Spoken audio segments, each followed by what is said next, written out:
अस्सलाम वालेकुम students. I hope आप लोग ठीक होंगे। आज से हम एक नया टॉपिक शुरू कर रहे हैं एंड दैट इज़ पाइपलाइनिंग। ये पाइपलाइनिंग क्या है, इसको अंडरस्टैंड करने से पहले मैं आपको बता दूं कि अभी तक हमने जो आर्किटेक्चर डिज़ाइन की चैप्टर 5 में और लेटर ऑन उसके ऊपर हमने प्रोग्रामिंग की, ठीक है, तो वो पर्टिकुलरली नॉन पाइपलाइंड आर्किटेक्चर्स कहलाती हैं।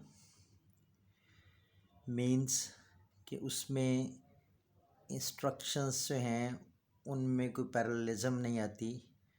इंस्ट्रक्शन जो हैं वो सीक्वेंशली प्रोसेस होती हैं। मीन्स आपको याद होगा कि हमने वहाँ देखा था कि इंस्ट्रक्शन, जब एक इंस्ट्रक्शन सीपीयू के अंदर आती है तो जब तक उसकी कम्प्लीटली एग्जीक्यूशन नहीं हो जाती, जब तक वो सारे फेजेस से कम्प्लीटली पास नहीं कर जाती, उस वक़्त तक नई इंस्ट्रक्शन सीपीयू के अंदर नहीं लाई जाती। इट मीन्स कि फॉर इंस्टेंस हमने, आपको याद होगा कि चैप्टर 5 में जो हमने इंस्ट्रक्शन साइकिल पढ़ा था उसमें हमने इंस्ट्रक्शन को 4 फेजेस में डिवाइड किया था। फैच फेज़ था, फिर डिकोड फेज़ था, फिर इफ़ेक्टिव एड्रेस कैलकुलेशन फेज़ था और फाइनली एग्जीक्यूशन फेज़ था। You remember this instruction cycle of 4 phases: fetch phase, decode phase, effective disk calculation phase और execution phase। तो आपको याद होगा कि एक इंस्ट्रक्शन पहले फैच होती थी, फिर उसकी डिकोडिंग होती थी, फिर उसका इफेक्टिव डिस्क कैलकुलेट होता था, फाइनली वो एग्जीक्यूट होती थी।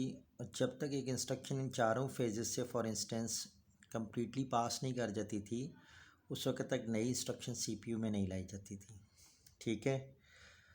तो ये जो वे है सीपीयू को डिज़ाइन करने का, दैट इज़ नॉन पाइपलाइंड आर्किटेक्चर, जिसमें पैरेललिज्म नहीं लाई जाती। मल्टीपल इंस्ट्रक्शंस जो हैं वो सीपीयू के अंदर साइमल्टेनियसली नहीं लाई जाती।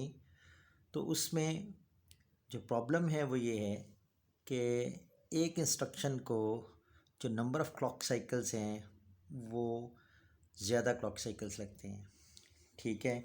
फॉर इंस्टेंस, अगर मैं जो चैप्टर 5 में हमने सीपीयू डिज़ाइन किया था जिसमें 4 फेजेस थे, अगर मैं उन 4 फेजेस की जो आरटीएल है कुछ इस तरह से मॉडिफाई कर दूँ, आपको याद होगा कि वहाँ हमारे फैच फेज़ 2 साइकिल में कंप्लीट हो रहा था, ठीक है। T0 में PC2 AR होता था, ठीक है, और T1 में हम इंस्ट्रक्शन को फैच करके IR में लाते थे और PC इंक्रीमेंट होता था, ठीक है। लेकिन अगर मैं इस RTL को थोड़ा सा हार्डवेयर को मॉडिफाई कर दूं इस तरीके से कि मैं ये चाहता हूँ लेट्स से कि हर फेज़ मेरा जो है वो एक साइकिल में कंप्लीट हो जाए, तो ये जो काम फॉर इंस्टेंस फैच फेज़ में 2 साइकिल्स में हो रहा था, मैं इसको एक साइकिल में डिज़ाइन कर सकता हूँ, ठीक है। Instead of doing this in 2 cycles T0 and T1, मैं इसको एक साइकिल में फॉर इंस्टेंस डिज़ाइन कर सकता हूँ। तो उसके लिए मुझे थोड़ा सा हार्डवेयर में चेंज करना पड़ेगा। फॉर इंस्टेंस आपको याद होगा कि वहाँ पे हमने कहा था कि जो मेमोरी है उसके साथ सिर्फ AR रजिस्टर जो है वो कनेक्टेड था और PC रजिस्टर जो है वो डायरेक्टली मेमोरी के साथ कनेक्टेड नहीं था। तो फिर इसलिए हमें पहले PC को AR में भेजना पड़ता था और फिर जो है वो AR के थ्रू उसको मेमोरी एक्सेस करती थी और इंस्ट्रक्शन रीड होती थी।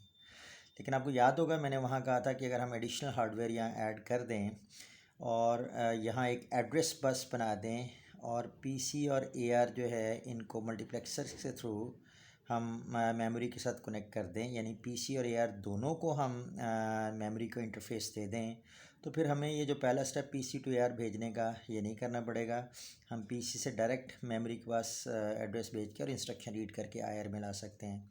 लेकिन ज़ाहिर है उस केस में हमें ये है कि ये एक्स्ट्रा हार्डवेयर मल्टीप्लेक्सर ऐड करने पड़ेंगे। ये कितने मल्टीप्लेक्सर्स होंगे, ये ज़ाहिर है 12 बिट के एड्रेसेस थे तो 12 मल्टीप्लेक्सर्स होंगे और फिर उनकी ज़ाहिर है एक सिलेक्शन लाइन होगी जो डिपेंड करेगा कि क्या AR का एड्रेस मेमोरी के पास भेजना है या PC का एड्रेस भेजना है। तो अकॉर्डिंगली वो एक्स्ट्रा कंट्रोल सर्किटरी हमें डिज़ाइन करना पड़ेगा। लेकिन by the inclusion of this extra hardware we can execute, I mean we can process the fetch phase hardware in 1 clock cycle instead of 2 clock cycles.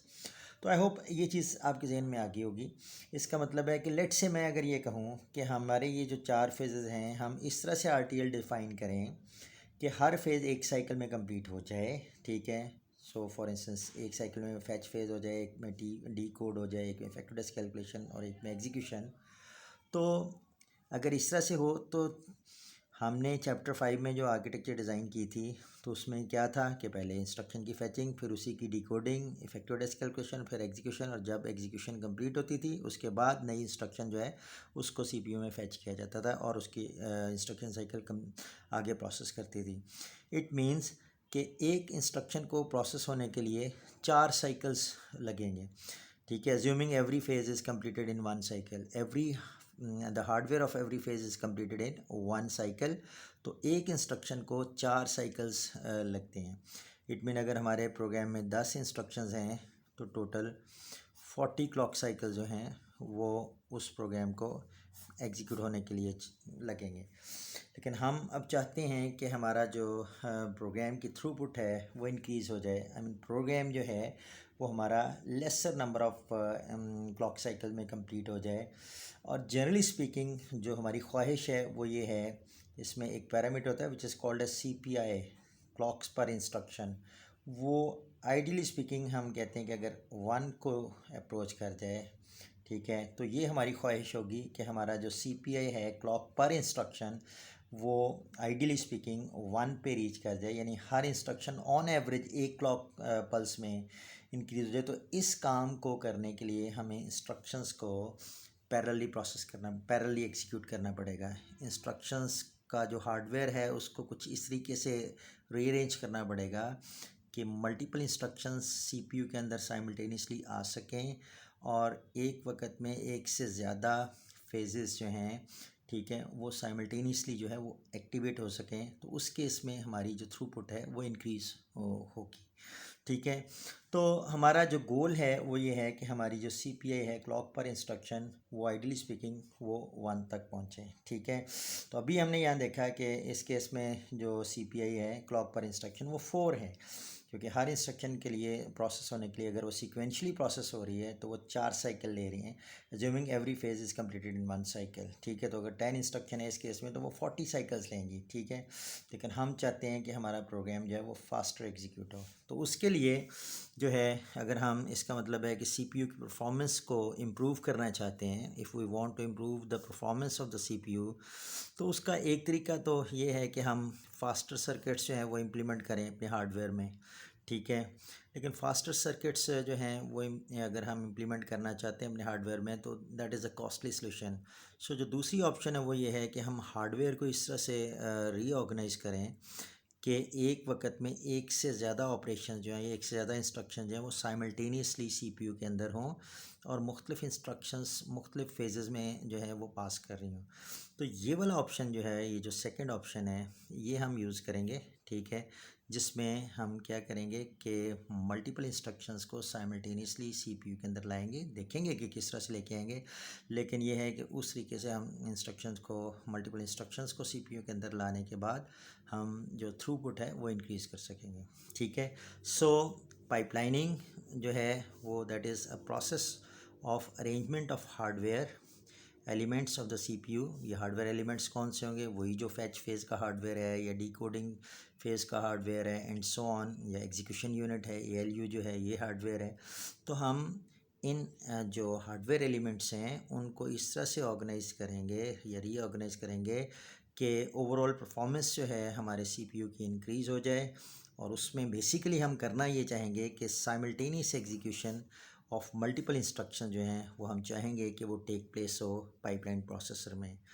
हम ये चाहेंगे कि pipeline processor में multiple instructions जो हैं वो CPU के अंदर हों और मल्टीपल फेजेस जो हैं, जैसे फैच फेज़ है, डिकोड फेज़ है, इनके हार्डवेयर जो हैं वो ऑल द टाइम वो बिज़ी हों और उस तरीके से हमारी जो थ्रूपुट है वो इंक्रीज़ हो सके। अच्छा, इस चीज़ को समझने के लिए मैं पहले एक रियल टाइम एग्जांपल देता हूँ।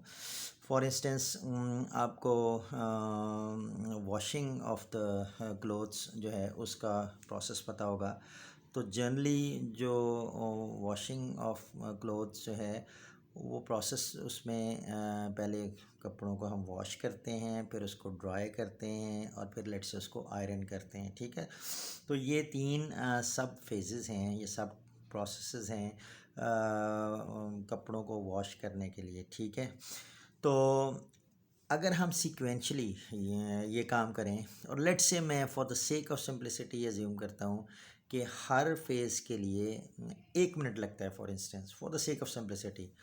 तो अगर मैं इस तरह से करूँ कि इसको सीक्वेंशली करूँ, यानी जब एक लॉट कपड़ों की उसको जब मैं प्रोसेस कर रहा हूँ, यानी वॉश कर रहा हूँ, फिर ड्राई कर रहा हूँ, फिर आयरनिंग कर रहा हूँ, तो उस वक्त कोई और कपड़ों की लॉट पे ही कोई काम ना हो रहा हो, तो मैं कहता हूँ कि लेट से मैं सबसे पहले पहला जो लॉट है कपड़ों की उसको वॉश कर रहा हूँ, फिर उसको ड्राई कर रहा हूँ और फिर उसको आयरनिंग कर रहा हूँ, और लेट से इस काम के लिए 1-1 मिनट लग रहा है। इट मीन्स एक लॉट लेट से 5 कपड़ों की है, कैपेसिटी मशीन की जो है वो 5, ये है कि 5 कपड़ों से ज़्यादा वो एक वक्त में वॉशर यूनिट में या ड्रायर यूनिट में नहीं आ सकते।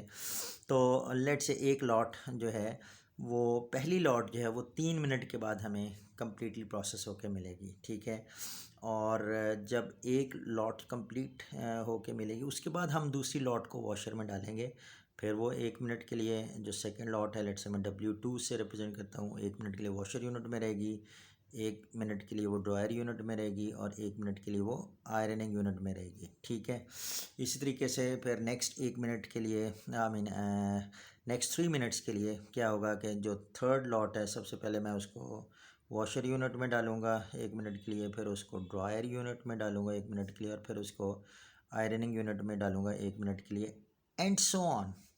तो इस तरीके से फॉर इंस्टेंस आप अगर देखें तो हर एक लॉट जो है वो 3 मिनट में उसकी प्रोसेसिंग कंप्लीट हो रही है। उसकी प्रोसेसिंग जो है that is going to be completed in 3 minutes. Every lot is being completed in 3 minutes, ठीक है। सो इट मीन्स अगर इस तरह से मेरे पास 10 लॉट्स हों कपड़ों की, तो हर एक लॉट जो है that is being process in 3 minutes, तो 10 लॉट्स जो हैं those will be completed in 30 minutes. Fine, those will be completed in 30 minutes, ठीक हो गया। अच्छा, अब अगर मैं यही काम जो है मैं उनको कुछ पैरेललिज्म लाऊं और उनमें कुछ ओवरलैपिंग करूं, तो लुक एट दिस, मैं ये काम कैसे कर सकता हूँ। फॉर इंस्टेंस जब पहला मिनट होगा तो उसमें मैं पहली लॉट को वॉशर यूनिट में डालूँगा। जब नेक्स्ट मिनट में पहला यूनिट जो वॉशर यूनिट में था, जो पहला लॉट था, वो ड्रायर यूनिट में जाएगा, तो उस वक्त वॉशर यूनिट अवेलेबल है, एम्प्टी है। तो अगर मैं जो सेकंड 1 मिनट की स्लॉट है, उसके अंदर पहले यूनिट को, जो कि पहला लॉट जो कि ड्रायर यूनिट में चला गया है, उस दौरान अगर मैं दूसरे यूनिट को वॉशर यूनिट में डाल दूं, तो इस सेकंड 1 मिनट की स्लॉट में 2 यूनिट बिज़ी हो जाएंगे। ड्रायर यूनिट भी बिज़ी हो जाएगा और वॉशर यूनिट भी बिज़ी हो जाएगा। ड्रायर यूनिट पहली लॉट के ऊपर ड्राइंग का प्रोसेस कर रहा होगा और वॉशर यूनिट सेकंड लॉट के ऊपर जो है वो वॉशिंग का प्रोसेस कर रहा होगा। तो इस सेकंड 1 मिनट की स्लॉट में 2 यूनिट बिज़ी हो गए।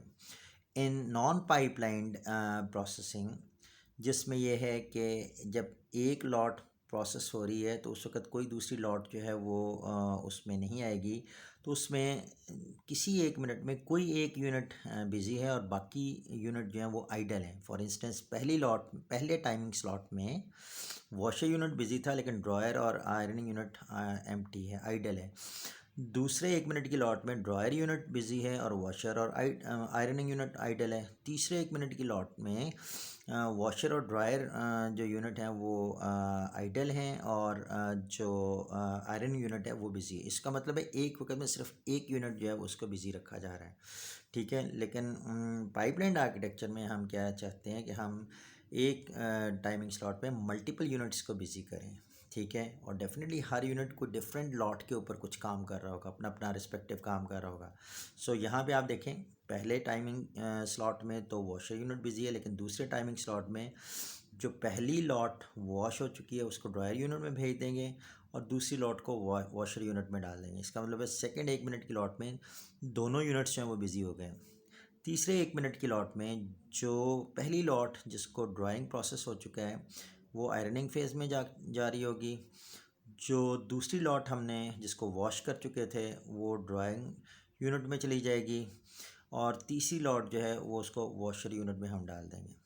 तो तीसरी टाइमिंग स्लॉट जो होगी हमारे ये वॉशिंग का प्रोसेस जो है वो 3 स्टेजेस में उसको डिवाइड किया गया, वॉश, ड्रायर एंड आयरनिंग। तो तीसरे जो टाइमिंग स्लॉट है, इस तीसरे स्लॉट में तीनों यूनिट बिजी हो गए and once the all the units are busy, ठीक है, हम कहते हैं ये पाइपलाइन फुल हो गई है, ठीक है। अब उसके बाद once the very first task is completed, पहला काम जो है उसको नॉन पाइपलाइन में भी 3 मिनट्स लगे और पाइपलाइन आर्किटेक्चर में भी या पैरेलली जब हम उसको प्रोसेस करें उसमें भी 3 मिनट्स लगे हैं। लेकिन जो रियल बेनिफिट है वो once the entire pipeline is filled, उसके बाद जो है रियल एडवांटेज वो शुरू होगा। पाइपलाइन प्रोसेसिंग में क्या होगा कि once the very first slot is complete, then after every one timing slot the completion of the next slot will be there. For instance, look at this. इस एक time slot में जो dryer unit में second lot चल रही थी वो ironing unit में पास होगी और उसकी आयरनिंग कंप्लीट हो जाएगी, ठीक है, और वो टास्क कंप्लीट हो जाएगा। और उस दौरान जो थर्ड लॉट वॉशर यूनिट में थी उसको ड्रायर यूनिट में डाल देंगे और जो फोर्थ फॉर इंस्टेंस यूनिट है, फोर्थ जो लॉट है उसको वॉशर यूनिट में डाल देंगे। So once the very first task is completed, उसके एक टाइम स्लॉट के बाद, एक टाइम स्लॉट 1 मिनट की जो टाइम स्लॉट है उसके बाद जो नेक्स्ट जो लोड था, जो टास्क था उसकी भी कंप्लीशन हो गई, ठीक है। इसी तरह से अगर आप आगे कंटिन्यू करें उसके 1 मिनट के बाद या एक टाइम स्लॉट के बाद जो उससे नेक्स्ट टास्क था, जो टास्क नंबर 3 था, उसकी आयरनिंग भी कंप्लीट हो जाएगी और उस वक़्त जो टास्क 4 था वो ड्रायर फेज़ में गुजरा होगा और जो टास्क 5 है फॉर इंस्टेंस वो वॉशिंग यूनिट में पास हो रहा होगा, ठीक है। And this will continue. अगर इस चीज़ को आप गौर करें तो 10 जो लॉट्स हैं वो कितने टाइम में कंप्लीट होंगी। पहली लॉट जो है उसको तो कंप्लीट 3 मिनट्स लगे, लेकिन उसके बाद जो रिमेनिंग 9 लॉट्स हैं वो हर एक लॉट जो है वो आइडियली स्पीकिंग वो 1 मिनट में कंप्लीट हो रही है, वो एक टाइमिंग यूनिट में कंप्लीट हो रही है, ठीक है। तो इंटू 1 तो ये 9 + 3 12 मिनट्स में ये कंप्लीट हो जाएंगी, ठीक है। तो ये जो 10 लॉट्स हैं वो 12 मिनट्स में कंप्लीट हो जाएंगी, ठीक है। So you can see the increase in the throughput कि जो काम जो है वो 30 मिनट्स में हो रहा था वो वाला काम अब 12 मिनट्स में, वो वाला काम अब 12 मिनट्स में कंप्लीट हो रहा है, ठीक है। सो इस तरीके से हमने ये देखा कि अगर हम जो हार्डवेयर को इस तरह से ऑर्गेनाइज़ करें कि एक वक्त में एक से ज़्यादा जो टास्क हैं एक तो वो पाइपलाइन में आ जाएं, ठीक है। फॉर इंस्टेंस आपने ये देखा कि इस टाइम स्लॉट में आयरन यूनिट भी काम कर रहा है, ड्रायर यूनिट भी काम कर रहा है और वॉशिंग यूनिट भी जो है वो काम कर रहा है। So all the units are kept busy, so accordingly जो थ्रूपुट है वो इंक्रीज़ हो जाएगी, ठीक है। अच्छा, अब यहाँ पे हमने ये देखा कि इस केस में जो काम 30 मिनट्स में हो रहा था वो अब 12 मिनट्स में हो रहा है, ठीक है। यहाँ तक क्लियर हो गया है। अब यही जो कॉन्सेप्ट है ये हम यूज़ करेंगे इंस्ट्रक्शन पाइपलाइनिंग में, ठीक है। यही कॉन्सेप्ट हम इंस्ट्रक्शन पाइपलाइनिंग में यूज़ करेंगे। अच्छा, अब यही कॉन्सेप्ट जो है जो हमने यहाँ पे ओवरलैपिंग का देखा है, अब हम यहाँ देखेंगे कि इंस्ट्रक्शन पाइपलाइन में ये जो प्रोसेस है इसको किस तरह से हम पाइपलाइन आर्किटेक्चर को किस तरह से इम्प्लीमेंट कर सकते हैं। एज्यूमिंग कि हमारे पास 4 फेज़ की इंस्ट्रक्शन साइकिल है, fetch, decode, effective desk calculation और एग्जीक्यूशन। और एज्यूमिंग के हर फेज़ जो वो एक टाइमिंग सिग्नल ले रहा है, तो अगर हम इसको नॉन पाइपलाइन आर्किटेक्चर में देखें, जैसा कि अभी तक हम डिज़ाइन कर चुके हैं, तो जिसमें ये था कि एक वक्त में एक इंस्ट्रक्शन सीपीयू में जब आती है तो जब तक उसकी कंप्लीशन नहीं होती उस वक्त तक नेक्स्ट इंस्ट्रक्शन जो है वो सीपीयू के अंदर नहीं लाई जाती। ठीक है, तो अगर हम इस चीज़ को यहाँ देखें तो इस डायग्राम में अगर आप देखें तो लेट से हमारी पहली इंस्ट्रक्शन जो है, लेट से उसको फैच करते हैं तो हम F1 का नाम दे देते हैं, फिर उसकी डी कोडिंग करते हैं तो एक क्लॉक साइकिल उसके लिए चाहिए, फिर उसका इफेक्टिव डेस्क कैलकुलेशन करते हैं और फिर उसकी एग्जीक्यूशन करते हैं। ठीक है, तो नॉन पाइपलाइन आर्किटेक्चर में जैसे चैप्टर 5 में हमने देखा था कि जब तक एक इंस्ट्रक्शन कम्प्लीटली अपने आखिरी फेज से नहीं गुजरती उस वक्त तक हम नई इंस्ट्रक्शन को सीपीयू में नहीं लाते। ठीक है, so once the first instruction is completed it takes 4 clock cycle, then the second instruction is brought into the CPU, उसकी फैचिंग होगी, फिर एक क्लॉक साइकिल में उसकी डी कोडिंग होगी, फिर उसका इफेक्टिव डेस्क कैलकुलेट होगा, फिर उसकी एग्जीक्यूशन होगी। ठीक है, so another 4 clock cycles will be required for this. फिर उसके बाद थर्ड इंस्ट्रक्शन फैच होगी, फिर उसकी डी कोडिंग होगी, फिर उसका इफेक्टिव डेस्क कैलकुलेट होगा, फिर उसकी एग्जीक्यूशन होगी। सो 4 clock cycle will be required for this and so on. So it means अगर इस तरीके से हमारे पास फॉर इंस्टेंस 10 इंस्ट्रक्शंस हैं, हर इंस्ट्रक्शन 4 क्लॉक साइकिल में कंप्लीट हो रही है, तो टोटल 40 क्लॉक साइकिल जो हैं those will be required, 40 clock cycles. ठीक है, और लेट से एक क्लॉक साइकिल का पीरियड जो है वो दैट इज़ 1 नैनो सेकेंड। ठीक है, तो 40 क्लॉक साइकिल जो हैं those will take 40 clock cycle into 1 nano second, that is 40 nano second time. Fine, so the time required to completely execute 10 instructions will be 40 nanosecond. Fine, on the other hand अगर यही 10 instruction जो हैं उनको हम parallelly execute करें, इस तरह से एग्जीक्यूट करें कि इंस्ट्रक्शंस ओवरलैप करें, सो सी दिस, जब पहली इंस्ट्रक्शन फैच हो रही है पहले क्लॉक साइकिल में, दूसरे क्लॉक साइकिल में जब ये इंस्ट्रक्शन डिकोडिंग फेज़ में जाएगी तो उस वक्त फैच यूनिट जो है वो अवेलेबल है। तो फैच यूनिट को अगर हम कहें कि इंस्ट्रक्शन फैच करके लाए तो वो ज़ाहिर है इमीडिएट नेक्स्ट इंस्ट्रक्शन जो होगी। ठीक है, तो इसीलिए फैच यूनिट, जब फैच यूनिट जो है फैच का हार्डवेयर फैच करता है इंस्ट्रक्शन को, पीसी का एड्रेस मेमोरी को भेज के इंस्ट्रक्शन रीड करता है, तो साथ ही पीसी को हम अपडेट कर लेते हैं, इंक्रीमेंट कर लेते हैं, so that it points to the next instruction. So जब ये इंस्ट्रक्शन डिकोडिंग फेज़ में चली जाएगी तो उस वक्त फैच यूनिट जो है उसमें जो कि पीसी अपडेट हुआ होता है वो नेक्स्ट इंस्ट्रक्शन को पॉइंट कर रहा होता है, तो अकॉर्डिंगली जो है वो फैच यूनिट जो है वो इमीडिएट नेक्स्ट इंस्ट्रक्शन को फैच कर रहा होता है। सो थर्ड क्लॉक साइकिल में जब डिकोडिंग यूनिट पहली इंस्ट्रक्शन को जो डिकोड कर चुका है उसको इफेक्टिव डेस्क कैलकुलेशन फेज़ में भेज देंगे, और जो फैच इंस्ट्रक्शन हुई है सेकंड इंस्ट्रक्शन उसको डिकोडिंग यूनिट में पास कर देंगे, और उस वक्त जो फैच यूनिट है वो नेक्स्ट थर्ड इंस्ट्रक्शन जो कंसेक्यूटिव है उसको फैच कर रहा होगा। फोर्थ क्लॉक साइकिल में जो सबसे पहली इंस्ट्रक्शन थी वो एग्जीक्यूशन फेज़ में गुजरी होगी, जो सेकंड इंस्ट्रक्शन है वो इफेक्टिव डेस्क कैलकुलेशन फेज़ में से गुजरी होगी, जो नेक्स्ट इंस्ट्रक्शन है थर्ड वो डिकोडिंग फेज़ से गुजरी होगी, और फोर्थ इंस्ट्रक्शन जो है वो फैच फेज़ से गुजरी होगी। So during the fourth clock cycle, जो कि हमारे यहाँ पे इंस्ट्रक्शन साइकिल जो है वो 4 फेजेस में कंप्लीट है, तो 4 इंडिपेंडेंट हार्डवेयर्स होंगे फैचिंग के लिए, डिकोडिंग के लिए, इफेक्टिव डेस्क कैलकुलेशन के लिए और एग्जीक्यूशन के लिए। तो फोर्थ क्लॉक साइकिल में the entire pipeline will be filled. Once the entire pipeline is filled, पहली इंस्ट्रक्शन की कंप्लीशन हो जाएगी, और उसके बाद हर एक साइकिल के बाद आइडियली स्पीकिंग, ये आइडियली स्पीकिंग मैं क्यों कह रहा हूँ आगे चल के हम देखेंगे, कुछ हैज़र्ड्स होंगे, कुछ प्रॉब्लम्स होंगे पाइपलाइन आर्किटेक्चर में, और उसकी वजह से जो एफिशिएंसी है वो उतनी नहीं होती जितनी आइडियली होनी चाहिए, वो हम देखेंगे आगे चल के। ठीक है, लेकिन अभी हम ये कह रहे हैं कि let's say once the first instruction is completely executed, उसके एक क्लॉक साइकिल के बाद जो इमीडिएट नेक्स्ट इंस्ट्रक्शन है ये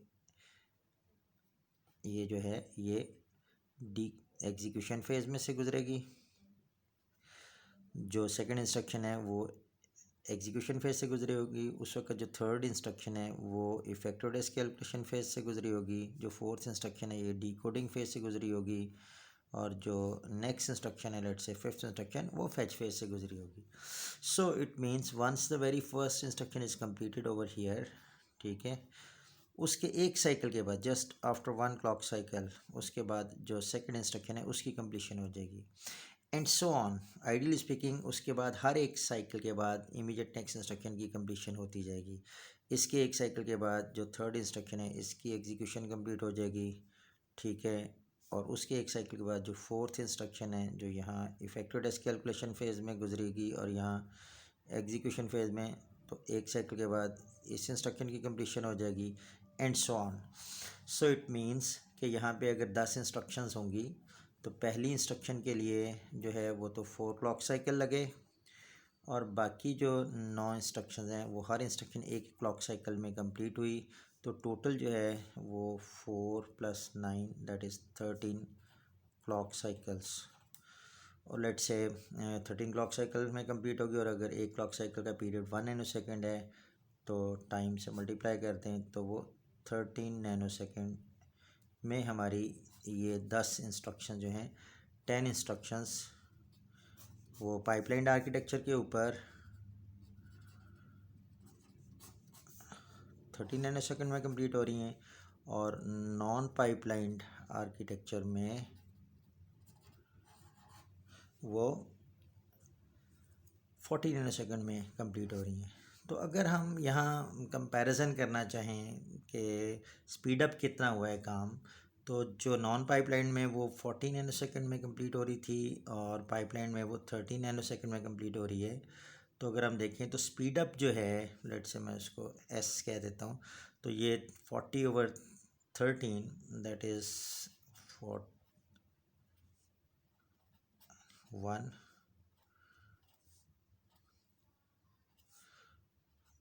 सो अराउंड 3.07 टाइम इंक्रीज़ हुई, ठीक है। तो जो स्पीड अप है वो इस केस में दैट इज़ अराउंड 3.07 टाइम्स, ठीक है। लेकिन लेट्स सी अनदर एग्जांपल जिसमें मैं कहता हूँ कि लेट्स से इंस्टेड ऑफ 10 इंस्ट्रक्शन मेरे पास I have let's say 100 instructions, ठीक है। और नॉन पाइपलाइन आर्किटेक्चर में देखते हैं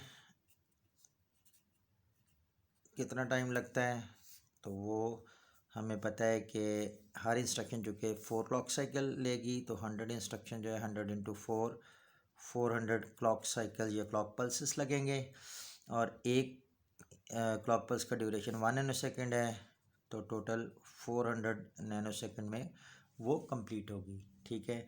और वही 100 इंस्ट्रक्शन अगर पाइपलाइन आर्किटेक्चर में प्रोसेस करेंगी तो पहली इंस्ट्रक्शन जो है वो 4 क्लॉक साइकिल लेगी, और रिमेनिंग 99 इंस्ट्रक्शन जो है वो at the rate of 1 clock cycle complete होंगी। आइडियली स्पीकिंग ये बात कर रहे हैं, ठीक है। बाद में हम देखेंगे हैज़र्ड्स होंगी कुछ जिसकी वजह से ये जो आइडियली स्पीकिंग जितना टाइम ले रही हैं उससे कुछ ज़्यादा टाइम लेंगी, ठीक है, तो वो पेनल्टी होगी and will talk about those. So यहाँ टोटल टाइम जो लगेगा वो that is 103 clock cycles, 103 clock cycles. So अगर एक क्लॉक साइकिल का टाइम 1 नैनो सेकेंड है तो टोटल 103 क्लॉक साइकिल का टाइम 103 नैनो सेकेंड होगा, ठीक है। सो इस केस में जो स्पीड अप होगी that is non pipeline architecture में 400 नैनो सेकेंड है, और पाइपलाइन आर्किटेक्चर में वही काम वही 100 इंस्ट्रक्शन 103 क्लॉक साइकिल में कंप्लीट हुई, तो जो थ्रूपुट होगी और स्पीड अप होगी वो 400/103। तो ये कितना हो जाएगा जी, ये तकरीबन 103 3 ज़ा 309, तो ये कितना 10 में से 9 1, और यहाँ 91, ठीक है। तो 309 400 - 309 इज़ 91, और एक ज़ीरो लगाएं पॉइंट लगाएं, अब 100 8 ज़ा 824 माइनस कर लें तो ये अराउंड 3.8 समथिंग आ गया, this time it is 3.8। So what we had seen is कि in previous case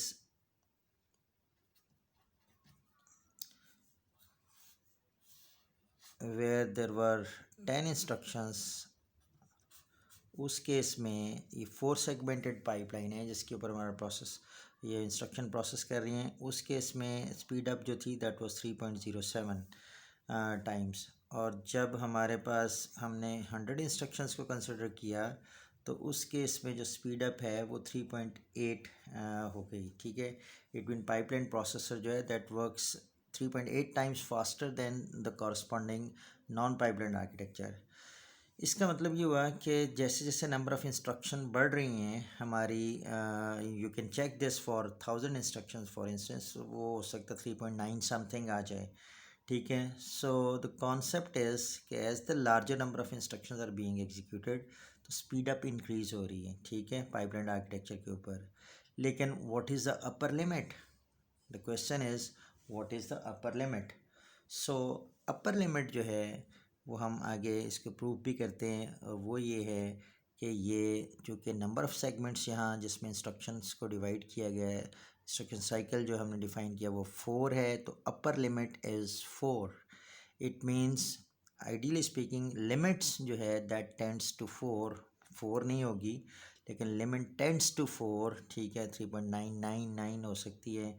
ठीक है, as the number of instructions are going to increase, the speed up ratio is going to increase, and it is going to approach the number of segments which are, for instance in this case 4 segments, so 4 को approach करेगी। ठीक है, तो ideally speaking ये जो है जैसे जैसे नंबर ऑफ़ इंस्ट्रक्शन बढ़ती जाएंगी तो स्पीड अप जो है वो, लेट से हम इन जनरल इसको कहते हैं के सेगमेंट्स हैं, वेयर के इज़ 4 इन दिस एग्जांपल, तो जो स्पीड अप है पाइपलाइन आर्किटेक्चर की वो के को अप्रोच करेगी।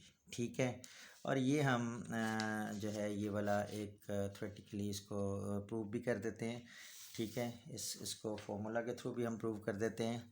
प्लीज़ कीप इन माइंड ये जो एक दो स्लाइड्स यहाँ पे हैं, ये एक साइट है geeks4geeks.com, ये वहाँ से ली हुई हैं, you can go through from that site as well. Fine. अच्छा, अब यहाँ पे हम जो है वो performance of the pipeline processor, वो हम उसको वही जो हमने अभी बात की कि आइडियली स्पीकिंग जो स्पीड अप है ये कितनी इंक्रीज़ होगी as compared to non pipeline architecture. तो हमने कहा कि जो एग्जांपल हमने ली थी जिसमें इंस्ट्रक्शंस जो हैं वो 4 सेगमेंटेड पाइपलाइन से पास कर रही थी, तो उसमें हमने ये देखा कि जैसे जैसे नंबर ऑफ़ इंस्ट्रक्शंस बढ़ रही हैं तो हमारी स्पीड अप इंक्रीज़ हो रही है। और इन फर्स्ट केस जब हमारे पास 10 इंस्ट्रक्शंस थी तो उसमें हमने कहा था कि जो स्पीड अप है दैट इज़ 3.07, और सेकंड केस में जब नंबर ऑफ़ इंस्ट्रक्शन 100 हो गई तो उसमें स्पीड अप जो है वो 3.8 हो गई। तो इसका मतलब है कि ये इंक्रीज़ कर रही है, तो हमने ये कहा कि ये इंक्रीज़ करेगी as the number of instructions are going to increase which are going to process through that pipeline architecture. लेकिन अपर लिमिट जो है ये, फॉर इंस्टेंस अगर नंबर ऑफ़ सेगमेंट्स 4 हैं तो ये लिमिट 4 है, 4 से कम रहेगी, 4 को अप्रोच करने की कोशिश करेगी, 4 से बियॉन्ड नहीं जा सकती। तो इन जनरल अगर हम कहते हैं कि अगर के सेगमेंट्स हैं तो जो स्पीड अप है दैट विल अप्रोच टू के। ठीक है, और के इस एग्जांपल में फॉर इंस्टेंस 4 है। तो लेट से वो हम फार्मूला भी देख लेते हैं। ठीक है, वो फार्मूला भी हम देख लेते हैं। तो लेट से अगर हम कहते हैं कि हमारे पास के सेगमेंट्स हैं हमारी पाइपलाइन में, ठीक है, और लेट से जो क्लॉक साइकिल का टाइम है वो टी पी है। ठीक है, फॉर इंस्टेंस टी पी जो हमने वहाँ 1 नैनो सेकेंड लिया था, एक क्लॉक पल्स का जो टाइम है वो 1 नैनो सेकेंड हमने लिया था। तो अगर हम टी पी यहाँ पे इन जनरल वो, और लेट से एन टास्क, एन जो है वो हमने पहली एग्जांपल में 10 इंस्ट्रक्शन ली थी और सेकंड एग्जांपल में हमने 100 इंस्ट्रक्शन ली थी। तो लेट से हमारे पास एन टास्क हैं, एन इंस्ट्रक्शंस हैं फॉर इंस्टेंस जो हमने प्रोसेस करनी है। तो अब अगर हम जो एग्जीक्यूशन टाइम है पाइपलाइन आर्किटेक्चर के ऊपर अगर वो देखें तो वो कितने क्लॉक साइकिल लेगा, हमें पता है पहली इंस्ट्रक्शन हमने कहा था, इफ़ यू रिमेंबर, तो हमने ये कहा था कि पहली इंस्ट्रक्शन जो है, फॉर इंस्टेंस हम इसकी बात कर रहे हैं, तो पहली इंस्ट्रक्शन जो है उसने 4 क्लॉक साइकिल लिए थे, और बाकी जितनी भी n-1 इंस्ट्रक्शन है आउट ऑफ 10 9 इंस्ट्रक्शन, वो हर इंस्ट्रक्शन एक एक क्लॉक साइकिल में कंप्लीट हो रही है। ठीक है, तो इसका मतलब इन जनरल हम यहाँ कहेंगे कि पहली इंस्ट्रक्शन अगर लेट से के सेगमेंट्स हैं तो पहली इंस्ट्रक्शन तो के क्लॉक साइकिल लेगी और रिमेनिंग n-1 इंस्ट्रक्शन जो हैं वो n-1 साइकिल्स लेंगी। तो टोटल क्लॉक साइकिल जो होंगे वो k प्लस n-1 होंगे। ठीक है, तो execution time of pipeline architecture जो k सेगमेंट्स हैं और n इंस्ट्रक्शंस हैं उसमें क्लॉक साइकिल जो लगेंगे वो k plus n-1 clock cycle लगेंगे। ठीक है, और अगर टाइम हमने निकालना है तो हम जितने क्लॉक साइकिल्स हैं उसको क्लॉक के जो पीरियड है उससे मल्टीप्लाई कर देंगे। And this time it is T P, तो टी पी से मल्टीप्लाई, अगर 1 नैनो सेकेंड है तो इंटू 1 आ जाएगा, अगर 2 नैनो सेकेंड है तो इंटू 2 हो जाएगा। तो इन जनरल अगर टी पी है ठीक है टाइम पीरियड, तो इंटू टी पी हो जाएगा। ठीक है, अच्छा अब यही एन इंस्ट्रक्शन जो हैं वो अगर नॉन पाइपलाइन आर्किटेक्चर पे इम्प्लीमेंट होंगी तो आपको याद होगा कि हमने वहाँ देखा था कि 10 इंस्ट्रक्शन जो हैं वो जब नॉन पाइपलाइन आर्किटेक्चर पे वो ले रही हैं तो वो 10 इंस्ट्रक्शन और चूँकि 4 फेजेस वाली इंस्ट्रक्शन साइकिल है तो हर इंस्ट्रक्शन 4 साइकिल लेगी, तो 10 इंटू 4 40 साइकिल ले रही थी। तो अगर हम यहाँ पे बात करें तो n इंस्ट्रक्शंस जो हैं वो क्लॉक साइकिल कितने लेंगी, k सेगमेंट्स हैं तो n इंटू के, तो इतने क्लॉक साइकिल लेंगी, इतने क्लॉक साइकिल्स लेंगी।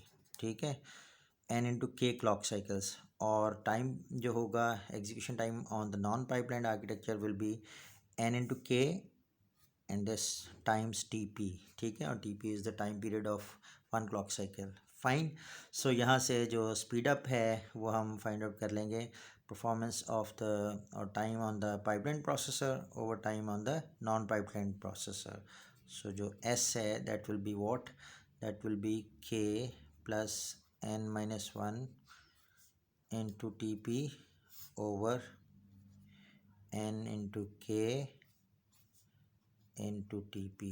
ठीक है, तो यहाँ पे जो टी पी है ये तो कैंसिल हो जाएगा। ठीक है, तो ये रह गया k plus n-1 over n into के। ठीक है, k plus n-1 over n into के। ठीक है, तो ये जो s आ गया दैट इज़ n इंटू के, सॉरी ये हमने यहाँ पे प्रॉब्ली जो एग्जीक्यूशन टाइम है वो हमने ऊपर लेना था नॉन पाइपलाइन का, और ये this is a bit mistake, so please correct this. Speed up time क्या है, that is the time of non pipeline architecture. तो नॉन पाइपलाइन में कितना लगा, that is n into K into T P, और ओवर पाइपलाइन पे कितना time लगा, that was k plus n-1 into T P. Please make this correction. So T P से cancel out हो गया। ठीक है, और ये रह गया n इंटू के ओवर k प्लस n-1। ठीक है, n इंटू के ओवर k प्लस n-1। अब हमें पता है कि n जो है वो नंबर ऑफ़ इंस्ट्रक्शंस हैं और k जो है वो that is the number of segments. n जो है नंबर ऑफ़ टास्क, ठीक है, और नंबर ऑफ़ इंस्ट्रक्शन जो हमने प्रोसेस करवानी है, और k जो है that is the number of segments. ठीक है, जिसमें हमारा इंस्ट्रक्शन साइकिल को डिवाइड किया गया है। जैसे हमारी एग्जांपल में k वाज 4 और n जो है वो हमने एक एग्जांपल में 100 दिया था, फॉर इंस्टेंस 100 इंस्ट्रक्शंस को हमने प्रोसेस करके देखा था। तो in general n is very very larger than, for the larger programs n is very very larger than k, n is very very greater than k। So इसका मतलब है कि if n is greater than k, very very greater than k, so it means n जो है that is very very greater than k minus 1 as well. So we ignore this k minus 1 factor. So this just reduces to n into k over n. ठीक है, we just ignore k minus 1। ठीक है, सो यहाँ से हम n को इससे cancel कर देंगे। सो s is just k, that's it. So s is just k, and k is what, that is the number of stages in which your pipeline is designed, and k is what, k is the number of stages in which your pipeline is,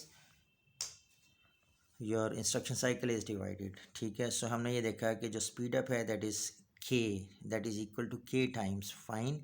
और हमने जैसे कि previous case में देखा था, जो example देखी थी जिसमें 4 सेगमेंट वाली हमने पाइपलाइन देखी थी, तो इसका मतलब ये हुआ कि उसको अगर हम गौर करें तो उसमें जो स्पीड अप है वो मैक्सिमम जो है वो 4 टाइम इंक्रीज़ कर देगी पाइपलाइन आर्किटेक्चर में, आइडियली स्पीकिंग, ठीक है।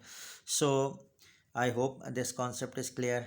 इसका मतलब ये हुआ कि अगर मैं आपसे कहूँ कि कोई सीपीयू है जिसमें इंस्ट्रक्शन साइकिल को, फॉर इंस्टेंस इंस्ट्रक्शन साइकिल जो है that is divided into 4 phases, ठीक है। Instead of 4 phases let's say मैं 6 फेजेस की बात करता हूँ, ठीक है। और तो उसकी आप टाइमिंग डायग्राम बना के इस तरह से, जैसे ये हमने देखी थी टाइमिंग डायग्राम, ठीक है। तो इंस्ट्रक्शन पाइपलाइन की, तो पाइपलाइन के केसेस में आप इस तरह से टाइमिंग डायग्राम बना के उसको एक्सप्लेन कर सकते हैं। 6 फेजेस की अगर इंस्ट्रक्शन साइकिल हो तो 6 फेजेस में फॉर इंस्टेंस फैच फेज़ है, ठीक है। इस तरीके से डीकोड फेज़ है, फिर calculation of effective address phase है। फिर आपको याद होगा कि हमने एग्जीक्यूशन फ़ेज़ में जो चैप्टर 5 में डिज़ाइन की थी उसमें कुछ इस तरह से डिज़ाइन किया था। लेट्स से कि एग्जीक्यूशन फ़ेज़ में सबसे पहले हमने MAR टू DR किया था। फिर आपको याद होगा कि हमने लेट्स से ऐड की इंस्ट्रक्शन थी जो एग्जीक्यूशन करके AC में स्टोर की थी। और अगर लेट्स से वो इंस्ट्रक्शन फॉर इंस्टेंस जिसकी हम प्रोसेसिंग करें वो ADM है, यानी ऐड करके रिज़ल्ट को मेमोरी में स्टोर करना है, तो फिर इसका मतलब एक टाइमिंग सिग्नल हमें AC टू MAR, तो ये जो है इफ़ यू रिमेंबर ये सारे ये लेट्स से ये T4 में हो रहा है, ये T5 में हो रहा है, ये T6 में हो रहा है, ये जो है ये एग्जीक्यूशन फेज़ में सारा काम हमने डाला था, ठीक है। इफ़ यू रिमेंबर तो ये हमने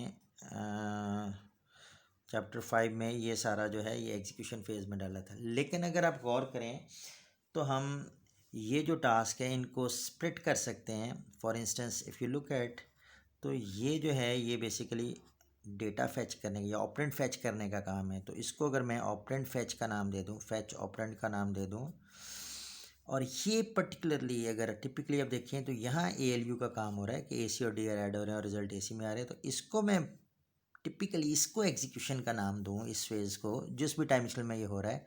और ये जो है जिसमें रिज़ल्ट जो है वो मेमोरी में कहीं स्टोर हो रहा है, तो इसको मैं अगर राइट बैक का नाम फॉर इंस्टेंस दे दूँ, तो जो एग्जीक्यूशन फेज़ में ये सारा काम हो रहा है तो उसको मैं फर्दर स्प्लिट करता हूँ, ठीक है। लेट्स से ये काम जो है इसको फैच ऑपरेंड का नाम देता हूँ, इसको पर्टिकुलरली एग्जीक्यूशन का नाम देता हूँ, और ये जो है ये लेट्स से राइट बैक का नाम देता हूँ।